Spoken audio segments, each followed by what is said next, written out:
আর বিএনপিটা এখনো বোঝা যাইতেছে না। আমাদের তারেক জিয়া সাহেবকে দেখা যায় খুব পপুলিস্ট বক্তৃতা দিচ্ছে, মানে আমরা যা শুনতে চাই তাই বলে। হাসনাত আব্দুল্লাহ এই ছেলেটা বৈষম্য বিরোধী ছাত্র আন্দোলনের সমন্বয়ক, বেসিক্যালি সে ছাত্রলীগ করতো এবং বিএনপিকে অনেকেই অনেকভাবে কিন্তু বিএনপিকে খুঁচানোর চেষ্টা করছে। আমি তাদের উদ্দেশ্যে বলবো যে যতই খুঁচান না কেন একটু পায়ের নিচটার দিকে খেয়াল করেন, পায়ের নিচের মাটিটা কতটা শক্তিশালী। তারেক রহমানের ব্যাপারে একজন সমন্বয়ক বলেছেন যে উনি ছাত্রদের ভাষায় নাকি কথা বলছেন। প্রশ্ন হচ্ছে, দেশের সবচেয়ে গুরুত্বপূর্ণ রাজনৈতিক দলের সবচেয়ে সিনিয়র নেতার ব্যাপারে কথা বলার ক্ষেত্রে সবাইকে খুব সতর্ক হতে হবে। হাসনাত আব্দুল্লাহ থেকে শুরু করে সকল ছাত্র সমন্বয়ককে বলছি, তোমাদের এই আন্দোলনের সাথে তোমরা 3 সপ্তাহে আন্দোলন করো নাই। এই আন্দোলন বাংলাদেশের গণতন্ত্রকামী মানুষ গত 17 বছর থেকে করেছে। অনির্দিষ্টকালের জন্য অন্তর্বর্তী সরকারের ক্ষমতায় থাকাটা জনগণ মেনে নেবে না। নির্বাচিত সরকারই ঠিক করবে কি সংস্কার হবে। এসব কথা বলেছেন বিএনপি মহাসচিব মির্জা ফখরুল ইসলাম আলমগীর। আসসালামু আলাইকুম দর্শক, ভিডিওর টাইটেল দেখে আপনারা বুঝতে পেরেছেন আজকের ভিডিওটি কতটা গুরুত্বপূর্ণ। ছাত্র আন্দোলনের অন্যতম দুইজন সমন্বয়ক সার্জিস আলম এবং হাসনাত আব্দুল্লাহ, তিনারা বিভিন্ন রাজনৈতিক দলদেরকে নিয়ে মন্তব্য করছে, বিভিন্নভাবে সমালোচনা করছে। ছাত্র আন্দোলনের সমন্বয়করা চাচ্ছে নতুন করে একটি দল গঠন করবে আর তিনারাই আগামীর রাষ্ট্র ক্ষমতায় যাবে। দর্শক, কিছুদিন আগে ছাত্র আন্দোলনের অন্যতম সমন্বয়ক হাসনাত আব্দুল্লাহ বলেছিল যে তারেক রহমান আমরা যা চাই এখন সেটা বলছে, সেইটাই বক্তব্য রাখছে। বিএনপির ভারপ্রাপ্ত চেয়ারম্যান তারেক রহমানের বিষয়ে আরও অনেক কিছু মন্তব্য করে, যেটা নিয়ে ব্যাপক সমালোচনাও সৃষ্টি হয়েছিল এবং অন্যান্য বিষয়টি নিয়ে নতুন একটি দল গঠন করবে ছাত্র আন্দোলন সমন্বয়করা, সেটা নিয়েও কিন্তু ব্যাপক আলোচনা উঠেছে ইতিমধ্যে। অনেকেই মন্তব্য করছে ছাত্রালয় আন্দোলন করে শেখ হাসিনাকে ক্ষমতাচ্যুত করেছে, কিন্তু ছাত্রদের পেছনে যদি রাজনৈতিক দল না থাকতো তাহলে শেখ হাসিনা যে ছাত্রদেরকে জুস বানিয়ে খেয়ে ফেলতো, এটাও কিন্তু অনেকেই মন্তব্য করছে। এই বিষয়টি আমাদেরকে বিস্তারিত ভিডিওতে দেখাবো। এর সাথে সাথে ফখরুল ইসলাম আলমগীর আজ বলছেন অন্তর্বর্তীকালীন সরকারকে উদ্দেশ্য করে নির্বাচন কমিশন সংস্কার করে দ্রুত নির্বাচনের ব্যবস্থা দিতে হবে। জনগণের মতামতকে প্রাধান্য দিতে হলে অবশ্যই পার্লামেন্ট প্রয়োজন, যে কারণে খুবই দ্রুত অবাধ ও সুষ্ঠু নির্বাচনের জন্য হস্তক্ষেপ করতে হবে। বিস্তারিত একটু পরে দেখব। চলুন প্রথমে আমরা দেখে আসি ছাত্র আন্দোলনের দুইজন সমন্বয়ক সার্জিস আলম এবং হাসনাত আব্দুল্লাহকে নিয়ে কি আলোচনা সমালোচনা হচ্ছে, সেই ভিডিওটা দেখে আসি। তারেক রহমানের ব্যাপারে একজন সমন্বয়ক বলেছেন যে উনি ছাত্রদের ভাষায় নাকি কথা বলছেন। প্রশ্ন হচ্ছে, দেশের সবচেয়ে গুরুত্বপূর্ণ রাজনৈতিক দলের সবচেয়ে সিনিয়র নেতার ব্যাপারে কথা বলার ক্ষেত্রে সবাইকে খুব সতর্ক হতে হবে। হাসনাত আব্দুল্লাহ থেকে শুরু করে সকল ছাত্র সমন্বয়ককে বলছি, তোমাদের এই আন্দোলনের সাথে তোমরা 3 সপ্তাহে আন্দোলন করো নাই। এই আন্দোলন বাংলাদেশের গণতন্ত্রকামী মানুষ গত 17 বছর থেকে করেছে। মেসি হঠাৎ করে গোল দিলে গোল হয় না, 11 জন খেলে মেসি বানাইতে হয়। অতএব তোমরা যদি মনে করে থাকো তোমরা 3 সপ্তাহে মেসি হইছো, তোমরা 3 সপ্তাহে রোনাল্ডো হয়ে গেছো, তোমরা বোকার স্বর্গে বাস করছো। তাই সিনিয়র পলিটিশিয়ান এবং পলিটিক্যাল পার্টি নিয়ে কথা বলার ক্ষেত্রে সকল ছাত্রনেতাকে অত্যন্ত সতর্ক হতে হবে। কোনো ফাইজলামি করবার সুযোগ কিন্তু নাই, কারণ তোমরা কে কয়জন মারামারি করছো, কোন তারিখ থেকে কোন তারিখ মারামারি করছো, তোমরা কয়জন আহত হইছো আর কয়জন নিহত হইছো, সব কিছুর গল্প আমরা জানি। তাই তারেক রহমান সম্পর্কে অবশ্যই সমালোচনা করবার অধিকার আছে সবার রাজনীতি হিসাবে, কিন্তু তারেক রহমানকে অথবা কোনো রাজনৈতিক দলের নেতাকর্মীকে হেয় করে কথা বলার কোনো রাইট নাই। কিন্তু এর মানে এটা না যে কোনো রাজনৈতিক নেতাকর্মীর সমালোচনা করা যাবে না। তার ব্যাপারে যেটা বলা হয়েছে, উনি ছাত্রদের ভাষায় কথা বলছেন। ছাত্রদের এই আন্দোলনে তো বিএনপির রোল ছিল। বিএনপির মহাসচিব বলেছেন যে এই জুলাই আগস্টের গণহত্যায় বিএনপির 200-র উপরে নেতাকর্মী মারা গেছে। তো ছাত্রদের ভাষায় কথা বলা মানে এটা কী ধরনের কথা? ততএব আমরা মনে করি যে কথা বলার ক্ষেত্রে সতর্ক হইতে হবে। কোনো রাজনৈতিক নেতাকে ছোট করা যাবে না, কারোর ত্যাগকে ছোট করা যাবে না।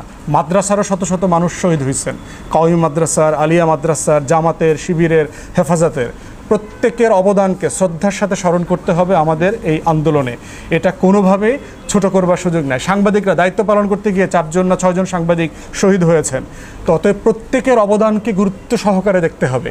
একক কোনো ভিত্তির উপরে আন্দোলন হয় নাই, এটা যেন সবার মনে থাকে। ছাত্র জনতার গণ অভ্যুত্থানের মধ্য দিয়ে যেই ছাত্র সমন্বয়কেরা বা ছাত্র নেতারা আমাদের সামনে নিজেদেরকে বীর হিসেবে উপস্থাপন করলো, তাদের প্রতি সাধারণ মানুষের যে ভালোবাসা, শ্রদ্ধা, সম্মান সৃষ্টি হয়েছিল তা অনেকখানি ম্লান হতে চলেছে। অনেক বেশি বিতর্ক সৃষ্টি হয়েছে এরই মধ্যে তাদেরকে নিয়ে।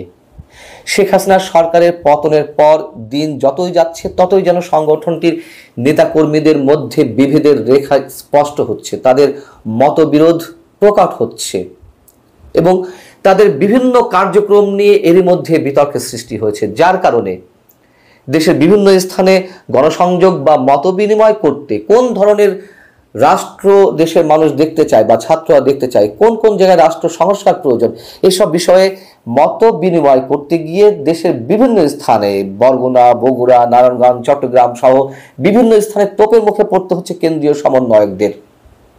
তাদেরকে ফিরে আসতে হচ্ছে মত বিনিময় সভা বা অনুষ্ঠানগুলো করতে না পেরে। হাসনাত আবদুল্লাহরা, সার্জিস আলমরা কেন ফিরে আসতে বাধ্য হচ্ছে আমাদেরকে একটু ভাববার দরকার, এবং আমরা নিশ্চয়ই কোনো অবস্থাতে তাদের এই জায়গাটিতে দেখতে চাইনি। অনেক বেশি প্রত্যাশা ছিল তাদের কাছে, তারাও অনেক বেশি কমিটেড ছিলেন, কিন্তু কমিটমেন্টের জায়গাতে কোনো ধরনের ত্রুটি এর মধ্যে দেখা দিয়েছে কিনা, তাদের মধ্যে কোনো উচ্চাকাঙ্ক্ষা তৈরি হয়েছে কিনা, এবং ছাত্র নেতাদের অনেকের বিরুদ্ধে যে অভিযোগগুলো এরই মধ্যে উঠেছে তা অনেক বেশি ভয়ঙ্কর। চাঁদাবাজির অভিযোগ উঠেছে এবং বিভিন্ন জায়গায় মত বিনিময় সভা করতে গিয়ে তারা পুলিশ প্রোটেকশন নিচ্ছে। পুলিশ প্রহরায় কেন তাদেরকে মত বিনিময় সভা করতে হবে, সেই প্রশ্নটি খুব গুরুত্বের সঙ্গে উঠেছে। যদিও অন্যতম সমন্বয়ক হাসনাত আবদুল্লাহ বলেছে যে আমরা এই সব বিষয়ে কিছু জানি না, আমরা এই ধরনের কোনো সহযোগিতা পুলিশের পক্ষ থেকে বা প্রশাসনের কাছ থেকে চাইনি। ছাত্র জনতার অভ্যুত্থানে নিশ্চয়ই শুধু ছাত্রদের অংশগ্রহণ ছিল না, সেখানে জনতারও অংশগ্রহণ ছিল, এবং তারা যদি মনে করে এবং তাদের কথাবার্তায় সেটি প্রকাশ পাচ্ছে যে এই যে গণ অভ্যুত্থান ইতিহাস সৃষ্টিকারী একটি ঘটনা, তার কৃতিত্ব শুধু তারাই নিতে চাইছে, তারা ছাড়া আর কেউ কথা বলবে না, এমন একটা ভাব। কাকে পুনর্বাসন করতে হবে, কাকে পুনর্বাসন করা যাবে না, রাষ্ট্র সংস্কারের আগে কোনো নির্বাচন নয় কিংবা নির্বাচন কখন, এই ধরনের কথা এমন টোনে তারা বলছে যেন মনে হচ্ছে তারা ছাড়া এই দেশের রাজনীতিতে আর কোনো স্টেক হোল্ডার নেই। গণ অভ্যুত্থানের পিছনে তো শুধু ছাত্র নেতৃত্বই ছিল না, এটা তো খুব স্বাভাবিক কথা। জুলাইতে যে পুরো সংস্কার আন্দোলনের সৃষ্টি হলো, সেখান থেকে 1-1.5 মাসের মধ্যে এরকম একটি ভয়ঙ্কর স্বৈরাচারী সরকারের পতন ঘটানো সম্ভব শুধুমাত্র ছাত্রদের মাধ্যমে তা তো নয়, সেখানে লাখো কোটি জনতা অংশগ্রহণ ছিল, রাজনৈতিক দলগুলো অংশগ্রহণ ছিল। অনির্দিষ্টকালের জন্য অন্তর্বর্তী সরকারের ক্ষমতায় থাকাটা জনগণ মেনে নেবে না। নির্বাচিত সরকারই ঠিক করবে কি সংস্কার হবে। জাতীয় সমাজতান্ত্রিক দলের আলোচনা সভায় এসব কথা বলেছেন বিএনপি মহাসচিব মির্জা ফখরুল ইসলাম আলমগীর। সোমবার দুপুরে ঢাকা রিপোর্টার্স ইউনিটিতে জাতীয় সমাজতান্ত্রিক দলের আলোচনা সভায় মির্জা ফখরুল ইসলাম বলেন, পার্লামেন্টেই সিদ্ধান্ত নেওয়া হবে সংবিধান পরিবর্তন হবে কিনা। প্রশাসন থেকে ফ্যাসিস্টদের সমর্থক, দোসর ও মদতদাতাদের সরাতে অন্তর্বর্তী সরকারের প্রতি দাবি জানান বিএনপি মহাসচিব। দর্শক, আপনারা পুরো আলোচনাটি শুনতে পারলেন ছাত্র আন্দোলনের 2 জন সমন্বয়ককে নিয়ে। তিনারা নতুন একটি দল গঠন করতে চাচ্ছে, এটা কিন্তু সকলেই জানেন। আর তিনারা চাচ্ছেন যে বিএনপি, জামাত সহ অন্যান্য দল যেন ক্ষমতায় আসতে না পারে, তিনারাই ছাত্র আন্দোলন যে নতুন দল গঠন করবে, তিনারাই যেন রাষ্ট্র ক্ষমতায় আসতে পারে। তো এই বিষয়টা কিন্তু বিএনপি মানতে পারছে না। ফখরুল ইসলাম আলমগীরও কিন্তু বলেছেন যে, বিএনপির মহাসচিব মির্জা ফখরুল ইসলাম আলমগীর বলছেন যে দ্রুত নির্বাচনের দাবি জানিয়ে বিএনপির মহাসচিব বলেন যে নির্বাচন করে নির্বাচিত সরকারের কাছে ক্ষমতা হস্তান্তরের পর সেই সরকার সিদ্ধান্ত নেবে কোথায় কোন জায়গায় পরিবর্তন করতে হবে। তখন সংবিধান নতুন করে লিখিত হবে নাকি সংশোধন করতে হবে সেটা সংসদ সিদ্ধান্ত নেবে। মির্জা ফখরুল বলেন যে ফ্যাসিস্ট হাসিনা সরকারের এই দেশে 15 বছর ক্ষমতায় থেকে সামাজিক ও অর্থনৈতিকভাবে দেশটাকে ধ্বংস করে দিয়েছে, গণতান্ত্রিক সব প্রতিষ্ঠান নষ্ট করে ফেলেছে। নির্বাচন করার জন্য ন্যূনতম যে সংস্কার প্রয়োজন তা করে দ্রুতই নির্বাচনের ব্যবস্থা করা প্রয়োজন। এইটুকু পরেই কিন্তু বোঝা যাচ্ছে যে দ্রুতই বিএনপি চাচ্ছেন নির্বাচনটা যেন হয় আর বিএনপি যেন ক্ষমতায় যেতে পারে। তো আপনাদের কি মন্তব্য? বিএনপি কি ক্ষমতায় আসতে পারবে নাকি জামাত ইসলাম? কোন দল ভারী? আপনারা মন্তব্য করবেন কমেন্টসে। তো মির্জা ফখরুল আরও বলেন যে ছাত্র জনতার বুকের রক্ত দিয়ে যে নতুন বাংলাদেশ সম্ভাবনা তৈরি হয়েছে সেটাকে নস্যাৎ করার জন্য একটি পক্ষ কাজ শুরু করে দিয়েছে। ইতিমধ্যে সমাজের গুরুত্বপূর্ণ লোকেরা বিভ্রান্তমূলক কথা বলেছে। এই সরকার যাদের দায়িত্ব দিয়েছে তাদের মধ্যেই অনেকেই বলছেন যে নতুন দল করতে হবে। আমাদের বিস্ময় লাগে নতুন দল গঠনের দায়িত্ব এদের কে দিয়েছে। তাহলে বলেন জনগণ কিভাবে বুঝবে এরা নিরপেক্ষভাবে কাজ করছে? তো কাদের উদ্দেশ্যে বলছে এটা কিন্তু স্পষ্ট, যেহেতু ছাত্র আন্দোলনের 2 জন সমন্বয়ক কিন্তু এখন উপদেষ্টায় আছে এবং নতুন করে যে দল গঠন করবে এটাও কিন্তু ছাত্র আন্দোলনের পক্ষ থেকেও জানানো হয়েছে বা অনুমান করা যাচ্ছে যে সে তাদের বিষয়ে কিন্তু এই ফখরুল ইসলাম আলমগীর এই কথাগুলো বলছে। তো মূলত পুরো বিষয়টি আমরা জানলাম যে 2 জন সমন্বয়কের বিষয়ে কিন্তু এখন ব্যাপক আলোচনা সমালোচনা হচ্ছে। বিভিন্ন জায়গায় মত বিনিময় সভা করতে গিয়ে তাদেরকে তোপের মুখে পড়তে হচ্ছে এবং এই সভা সমাবেশ করতে না পেরে ফিরে যেতে হচ্ছে। তো মূলত পুরো আলোচনাটি শুনে আপনাদের কি মন্তব্য, আপনাদের মূল্যবান মন্তব্য কমেন্টসে লিখবেন। ফখরুল ইসলাম আলমগীর যে দাবিগুলো জানিয়েছে অন্তর্বর্তীকালে সরকারের, আসলে কি দ্রুত নির্বাচন দিতে পারবে নির্বাচন কমিশন ঠিক করে? আর 2 জন যে সমন্বয়ক তিনাদের বিষয়ে যে সমালোচনা তৈরি হয়েছে, আসলে কি তিনারা পারবে নতুন দল গঠন করে রাষ্ট্র ক্ষমতা নিতে? আপনাদের মন্তব্য কমেন্টসে লিখবেন। সবাই ভালো থাকবেন। আল্লাহ হাফেজ।